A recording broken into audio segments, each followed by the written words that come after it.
is by Dr. Alka Mani. Students, today we will do class 8, chapter 5. Name is Coal and Petroleum. First of all, we will discuss about the keywords of this chapter, and after that question answers of NCERT exercise. So let's start. The natural resources which can be exhausted as a result of human consumption are called exhaustible natural resources. ऐसे प्राकृतिक संसाधन जो मनुष्य के क्रियाकलापों द्वारा खत्म हो जाएंगे उन्हें क्या कहा जाता है बच्चों? Exhausted natural resources.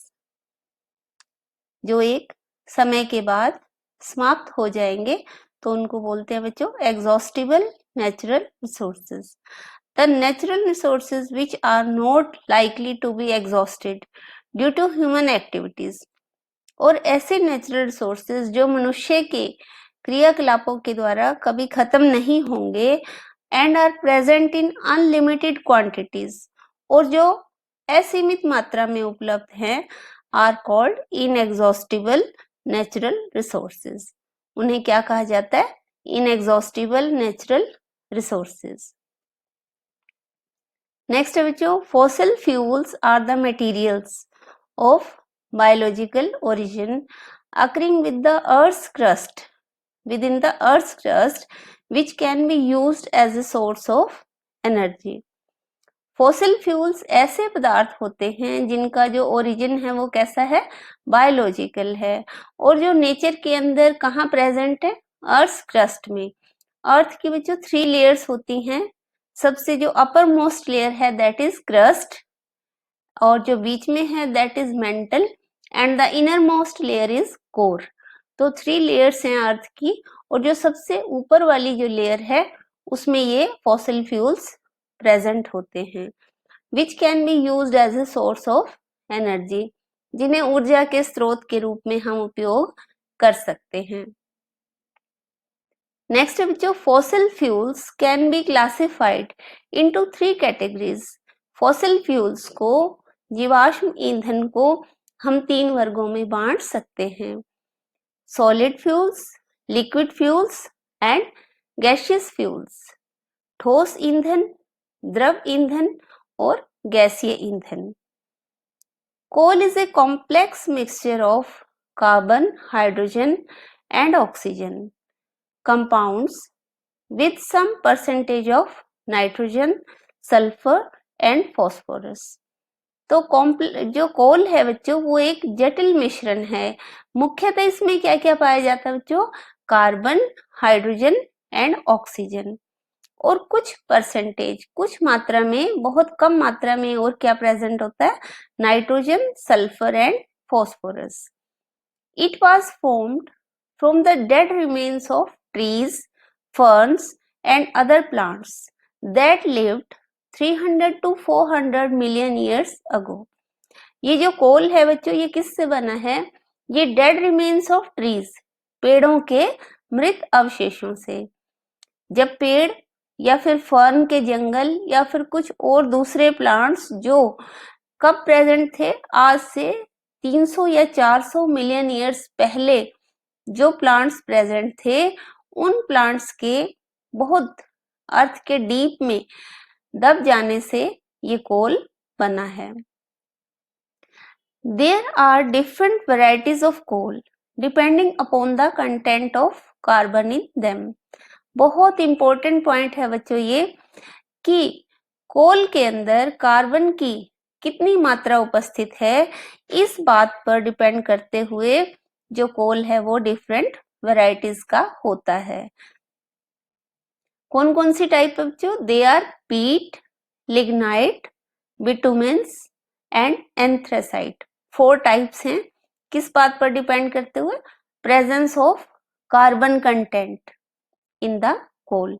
तो किसमें कितनी कार्बन की परसेंटेज है, इस बात पर डिपेंड करते हुए का जो कोल है वो कितनी वैरायटीज का है? 4 वैरायटीज का: peat, lignite, bitumens and anthracite. Next point है बच्चों When coal is heated strongly in the absence of air, जब कोयले को वायु की अनुपस्थिति में बहुत तेज गर्म किया जाए, then it produces various useful organic and inorganic products. तो ये बहुत सारे जैविक और अजैविक पदार्थ उत्पन्न करता है, जैसे कि coal, coke, coal tar, coal gas, etc. Petroleum is a dark colored, viscous, strong smelling liquid. Petroleum क्या है बच्चों? ये गहरे रंग का गाढ़ा, विस्कस मीन्स गाढ़ा, एंड स्ट्रॉन्ग स्मेलिंग जिसकी की स्मेल बहुत तेज होती है, ऐसा लिक्विड होता है. It occurs deep under the earth between the layers of impervious rocks.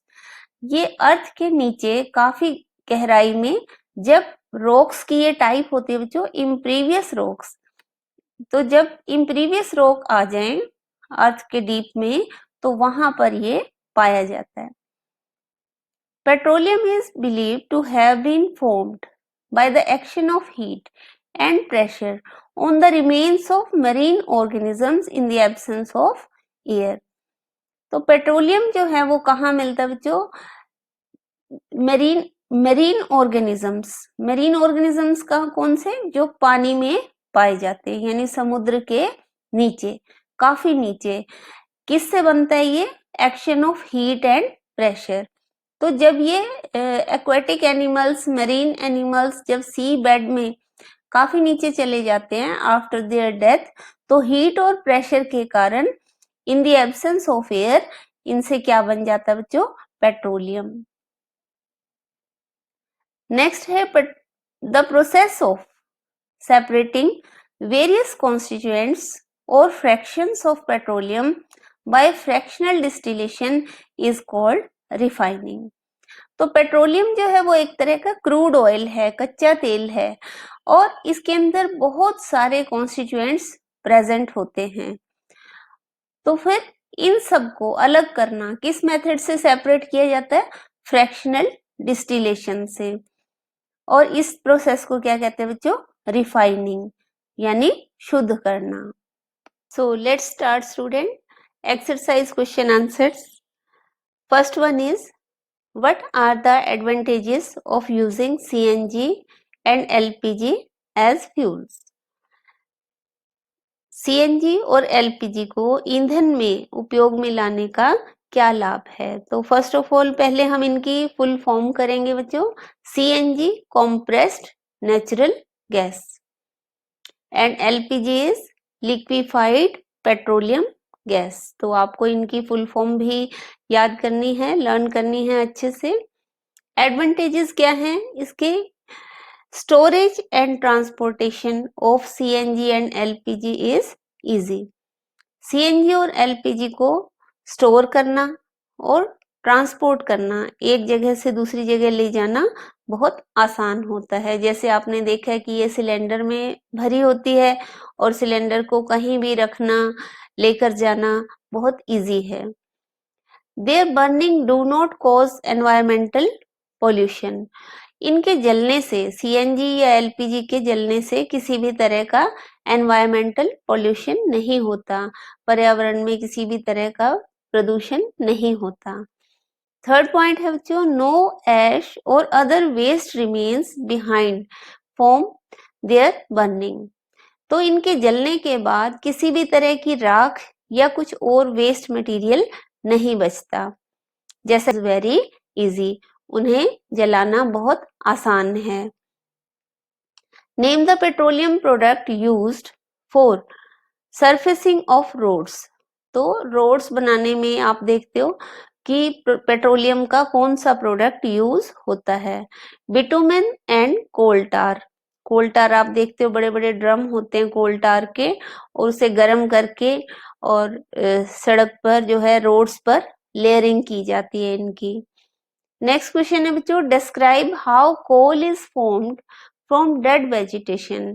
कि किस तरह से जो डेड वेजिटेशन है, जो मृत पेड़ पौधे हैं, उनसे कोल कैसे बना था. What is this process called? इस प्रोसेस को क्या कहा जाता है? अबाउट 3 मिलियन ईयर्स अगो, तो 300 मिलियन साल पहले क्या हुआ था बच्चों? The earth had dense forest, पृथ्वी पर बहुत घने जंगल थे। In low lying wetland areas, तो जो दलदल वाली बहुत गीली जमीन थी उस एरिया में बहुत घने जंगल थे। Due to natural processes like flooding, जिस तरह से बाढ़ आना, इस तरह से कुछ नेचुरल प्रोसेस हुए और these forest got buried under the soil and rocks, तो ये जंगल जो थे ये जमीन के नीचे या चट्टानों के नीचे दब गए। In lower parts of the earth the dead plants got slowly converted to coal, और जो अर्थ की जो लोअर पार्ट्स थे, नीचे वाले हिस्से थे अर्थ के जमीन के, तो उनके नीचे धीरे धीरे ये प्लांट्स दबते चले गए और बहुत हाई प्रेशर और हाई टेम्परेचर होने के कारण ये कोयले में बदलते चले गए।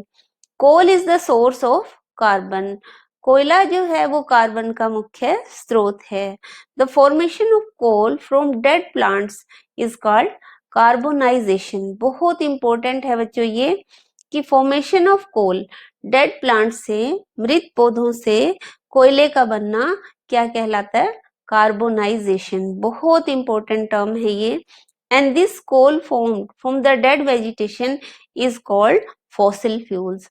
अब क्योंकि ये डेड प्लांट से बना है, मृत पौधों से बना है, इसलिए इसको फॉसिल फ्यूल कहा जाता है। नेक्स्ट क्वेश्चन है बच्चों, explain why fossil fuels are exhaustible natural resources, कि जो फॉसिल फ्यूल्स हैं वो एग्जॉस्टिबल नेचुरल रिसोर्सेज क्यों हैं, समाप्त हो जाने वाले प्राकृतिक संसाधन क्यों हैं? Fossil fuels are made from remains of dead animals, fossil fuels जो हैं वो मृत जीवों के अवशेषों से बने हैं।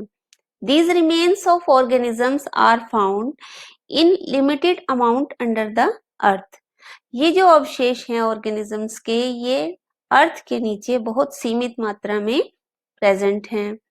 Also the process of formation of fossil fuels is very slow, तो इन ऑर्गेनिज्म से, डेड ऑर्गेनिज्म से फॉसिल फ्यूल का बनना जो प्रोसेस है वो बहुत धीमी क्रिया है, बहुत स्लो है। It takes millions of years. So at the rate the fossil fuels are being used, तो जिस दर से ये फॉसिल फ्यूल उपयोग में लाए जा रहे हैं, these are not forming the same rate और मोर, उसी दर से ये नेचर में बन नहीं रहे हैं। मतलब जितना फास्ट हम इनको यूज कर रहे हैं पर इनके बनने का जो प्रोसेस है वो बहुत स्लो है। Thus the fossil fuels are exhaustible natural resources, इसलिए जो जीवाश्म ईंधन है वो समाप्त हो जाने वाले नेचुरल रिसोर्सेज हैं।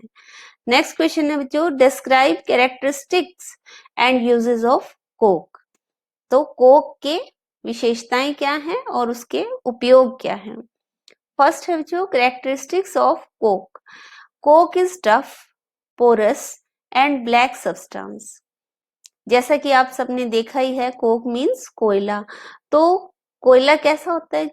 छूने में हार्ड होता है, टफ होता है। एंड पोरस, पोरस मीन्स जिसमें पोर्स होते हैं, छिद्र होते हैं। एंड ब्लैक सब्सटेंस, और काले रंग का होता है।